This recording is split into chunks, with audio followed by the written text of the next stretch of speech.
आज भी देश के कई हिस्सों में भारी बारिश का अलर्ट। पश्चिमी तट गुजरात में तूफान की वजह से हो रही है भारी बारिश। बंगाल की खाड़ी में उठ सकता है तूफान। तटीय इलाकों में होगी बारिश। क्या आप अभी भी माता पिता बनने का सपना देख रहे हैं? अपोलो फर्टिलिटी के साथ अपने माता पिता बनने का सपना पूरा करें। मुफ्त परामर्श के लिए 9953975611 पर कॉल करें। गुजरात के पोरबंदर जिले में जारी है बारिश का कहर। बदार नदी में बह रही है उफान पर। कई इलाकों में बाढ़ जैसे हालात। सैकड़ों लोगों को सुरक्षित जगहों पर पहुंचाया जा रहा है। गुजरात के तट पर उठे चक्रवाती तूफान का बरपा कहर। कई तटीय इलाकों में तेज हवा के साथ हो रही है भारी बारिश। भुज जिले में बारिश के बाद इलाकों में हुआ जलभराव। लोगों की बड़ी मुश्किल। गुजरात के कच्छ में पिछले 4 दिनों से लगातार हो रही है भारी बारिश। कई इलाकों में हालात बेकाबू। एनडीआरएफ, एसडीआरएफ, मरीन कमांडो और पुलिस की टीम की गई है तैनात। सैकड़ों लोगों का रेस्क्यू हुआ है। गुजरात के मांडवी में टूटा 48 सालों का रिकॉर्ड। कई इलाकों में हो रही है लगातार बारिश। मोबाइल नेटवर्क ठप। सेना को लगाया गया रेस्क्यू ऑपरेशन में। सैकड़ों लोगों को सुरक्षित जगहों पर पहुंचाया गया। गुजरात के जामनगर में भी पिछले 4 दिनों से लगातार हो रही है भारी बारिश। डैम से पानी छोड़े जाने पर नदियां उफान पर है। कई इलाकों में बाढ़ जैसे हालात। सेना, एनडीआरएफ, एसडीआरएफ की टीम रेस्क्यू ऑपरेशन में जुटी है। गुजरात में वडोदरा में भारी बारिश से हाल बेहाल हो गया है। सड़कों और रिहायशी इलाकों में पानी घुसने से हालात बिगड़ गए हैं। कई इलाकों में बिजली भी गुल। धीरे धीरे की जा रही है बिजली की सप्लाई बहाल। बंगाल की खाड़ी में भी बना दबाव। तेज गति से तूफान आने का खतरा। अंडमान निकोबार में तेज हवा के साथ बारिश की चेतावनी जारी। हालात से निपटने के लिए एनडीआरएफ की कई टीमें की गई है तैनात। यूपी के मऊ जिले में खतरे के निशान के ऊपर बह रही है घाघरा नदी। कई इलाकों में बाढ़। 250 से ज्यादा घरों पर खतरा। घरों को छोड़कर सुरक्षित जगहों पर शरण ले रहे हैं स्थानीय निवासी। बहराइच में भेड़ियों के हमले से खौफ में लोग। डीएफओ ने कहा ड्रोन कैमरे से परसों के बाद नहीं दिखा कोई भेड़िया। बाकी बचे भेड़ियों को रिहायशी इलाके में आने से रोकने के लिए कोशिश जारी। बहराइच में भेड़ियों की तलाश के लिए थर्मल इमेजिंग कैमरे का इस्तेमाल किया जा रहा है। भेड़िया दिखने की खबर के बाद ड्रोन कैमरे से की गई पड़ताल। ग्रामीणों और वन विभाग के कर्मचारियों में बहस। यूपी के बहराइच में भेड़िए की तलाश में कॉम्बिंग ऑपरेशन। अब तक 4 भेड़िए पकड़े गए। 2 की तलाश जारी है। खौफ में जागकर कटी लोगों की रात। खतरे के बीच ग्रामीण कर रहे निगरानी। लखीमपुर खीरी में 1 महीने में 3 लोगों की बाघ के हमले में मौतें। वन विभाग की टीम कर रही है तलाश। ड्रोन कैमरे से तलाशी के साथ लगाए गए 4 पिंजरे। रेप के दोषी को मृत्युदंड देने का कानून बनाने की मांग। केंद्र सरकार पर दबाव बनाने के लिए आज पूरे बंगाल में टीएमसी का धरना। ममता बनर्जी ने कहा कि उनकी सरकार की रेप संबंधी घटनाओं को बिल्कुल बर्दाश्त नहीं करने की नीति। ममता बनर्जी ने कहा मौजूदा कानूनों में संशोधन के लिए राज्य विधानसभा में अगले हफ्ते पारित किया जाएगा विधेयक। संशोधित विधेयक की मंजूरी में देरी होने पर प्रदर्शन का ऐलान। बीजेपी नेता शुवेंदु अधिकारी का आरोप। मुद्दे को भटकाने की कोशिश कर रही है ममता बनर्जी। आरजीकर मामले में हम चाहते हैं न्याय। अस्पताल में डॉक्टर के रेप और मर्डर का मामला। कोलकाता में बीजेपी कार्यकर्ताओं का प्रदर्शन। पुलिस ने कई जगह लॉकेट चटर्जी और नेताओं को रोका। बाद में दे दी प्रदर्शन की इजाजत। पश्चिम बंगाल महिला आयोग के ऑफिस के बाहर बीजेपी का प्रदर्शन। बीजेपी नेता अग्निमित्रा पॉल ने कहा कि कोई काम नहीं करता है आयोग। महिलाओं पर हो रहे अत्याचार के खिलाफ आवाज नहीं उठाते। डॉक्टर के रेप मर्डर मामले पर वार पलटवार जारी है। केंद्रीय मंत्री जीतन मांझी का ममता बनर्जी पर निशाना। कहा ममता अपने करनी का खामियाजा भुगत रही है। आज दिल्ली में डॉक्टर्स के सभी संगठनों का जंतर मंतर पर प्रदर्शन। सेंट्रल हेल्थ प्रोटेक्शन एक्ट की मांग। जंतर मंतर पर करेंगे प्रोटेस्ट। कोलकाता के आरजीकर अस्पताल के सेमिनार हॉल का video. DCP central Indira Mukherjee ने कहा पूछताछ की प्रक्रिया खत्म होने के बाद का ये वीडियो है। केवल जांच प्रक्रिया से जुड़े लोग ही मौजूद थे। विदेश मंत्रालय ने कहा कि इस्लामाबाद में होने वाले एससीओ समिट के लिए पीएम नरेंद्र मोदी को मिला पाकिस्तान का न्योता। पीएम मोदी के पाकिस्तान जाने या ना जाने पर फिलहाल कोई फैसला नहीं। सुल्तान हाजी बोलिकिया के न्योते पर ब्रुनेई जाएंगे पीएम नरेंद्र मोदी। 3 से 4 सितंबर को होगा 2 दिनों का दौरा। ब्रुनेई की यात्रा करने वाले पहले भारतीय पीएम होंगे नरेंद्र मोदी। प्रधानमंत्री नरेंद्र मोदी आज जिला न्यायपालिका के राष्ट्रीय सम्मेलन का उद्घाटन करेंगे। सुबह 10 बजे नई दिल्ली के भारत मंडपम में कार्यक्रम। 2 दिवसीय सम्मेलन में 5 कार्य सत्रों का आयोजन होगा। आज 3 वंदे भारत रेलगाड़ियों को रवाना करेंगे प्रधानमंत्री मोदी। उत्तर प्रदेश, तमिलनाडु और कर्नाटक में बढ़ेगी कनेक्टिविटी। वीडियो कॉन्फ्रेंसिंग के जरिए दिखाएंगे हरी झंडी।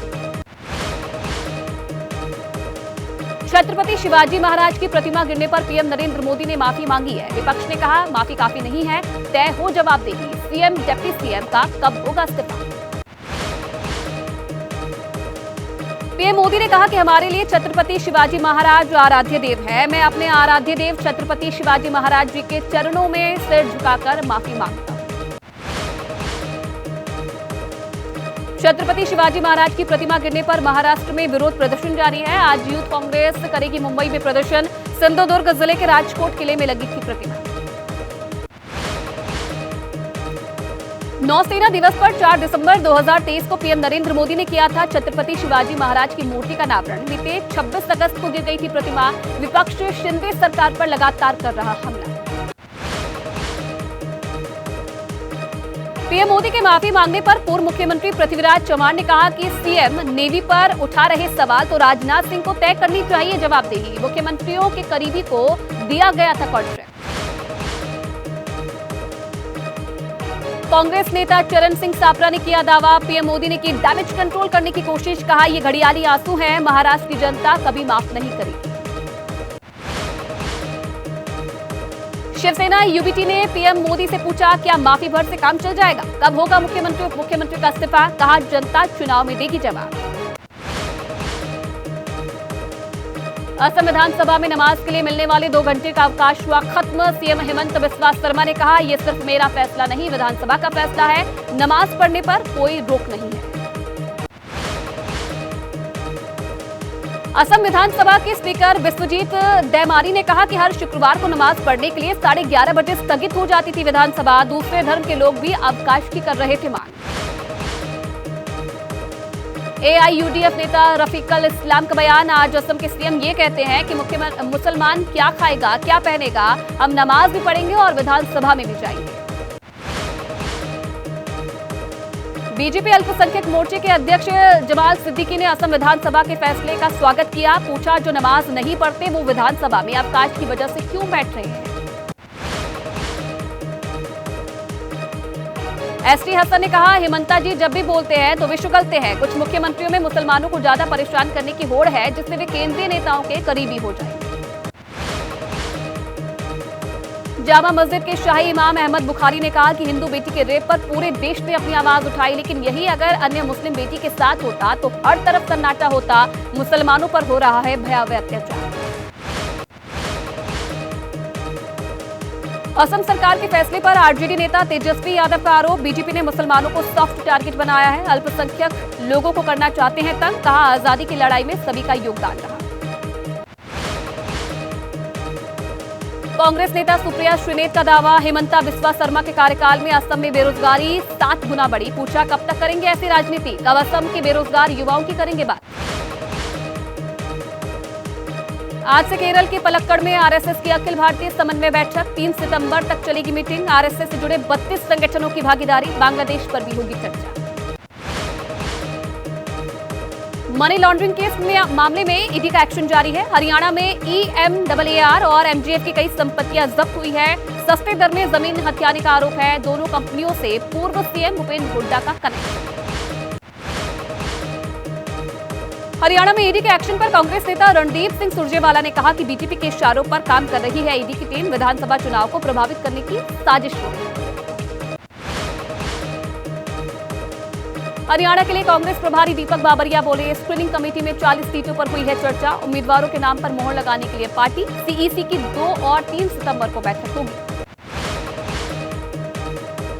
हरियाणा के सीएम नायब सिंह सैनी ने अपने विधानसभा क्षेत्र में निकाली जन आशीर्वाद यात्रा। रोड शो में किया ऐलान, करनाल से फिर लड़ेंगे चुनाव। बीजेपी के फिर जीतने का दावा भी किया।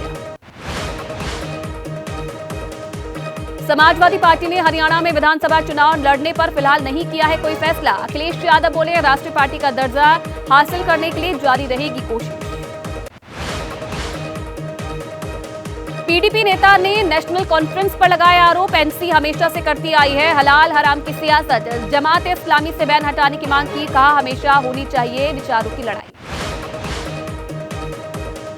जम्मू कश्मीर के लिए बीजेपी चुनाव प्रभारी जी किशन रेड्डी ने नेशनल कॉन्फ्रेंस और कांग्रेस गठबंधन पर सवाल उठा दिए हैं। दोनों पर अनुच्छेद 370 की वापसी की साजिश का आरोप लगाया है। बीजेपी में शामिल हुए चंपाई सोरेन, कहा झारखंड विधानसभा चुनाव मेरे लिए चुनौती नहीं है। जेएमएम के आरोपों को नकारते हुए कहा कि मैं बीजेपी के बहकावे में नहीं आया, बल्कि मेरा अपमान हुआ। केंद्रीय मंत्री अर्जुन मुंडा ने कहा कि चंपाई सोरेन के साथ झारखंड मुक्ति मोर्चा ने जो व्यवहार किया वो बहुत दुखद है। बीजेपी हमेशा जमीन से जुड़े हुए नेताओं का सम्मान करती है। दिल्ली बीजेपी विधायकों ने की राष्ट्रपति से मुलाकात, दिल्ली सरकार को भंग करने का ज्ञापन। बीजेपी विधायक विजेंद्र गुप्ता बोले, सीएम जेल में हैं और अजीबोगरीब स्थिति में दिल्ली में तमाम घटनाएं हो रही हैं।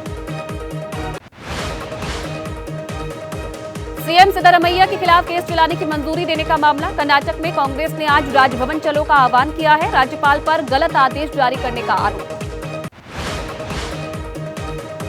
राज्यपाल के आदेश को चुनौती देने वाली सिद्धरामैया की याचिका पर सुनवाई आज, कर्नाटक हाईकोर्ट करेगा सुनवाई। एमयूडीए मामले में केस चलाने की मंजूरी को दी है चुनौती।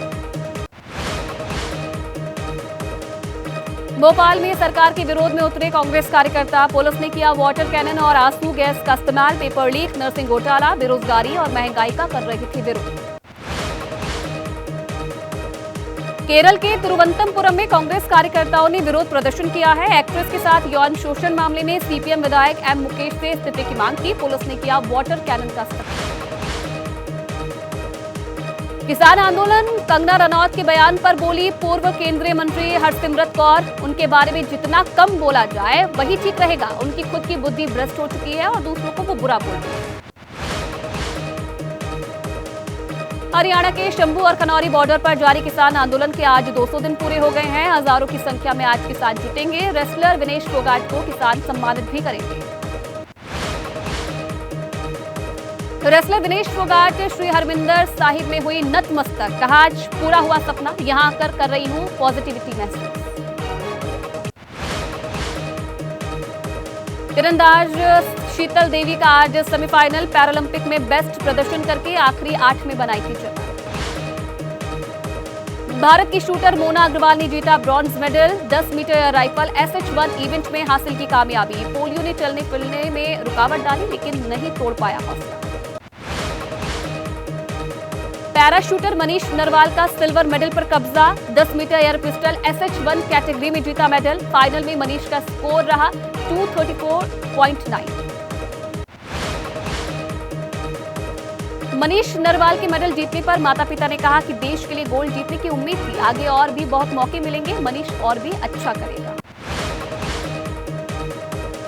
भारत की प्रीति पाल ने ब्रॉन्ज मेडल अपने नाम किया। T35 के 100 मीटर इवेंट में पदक जीता। पैरालंपिक के इतिहास में पहली बार इस इवेंट में भारत को मेडल मिला।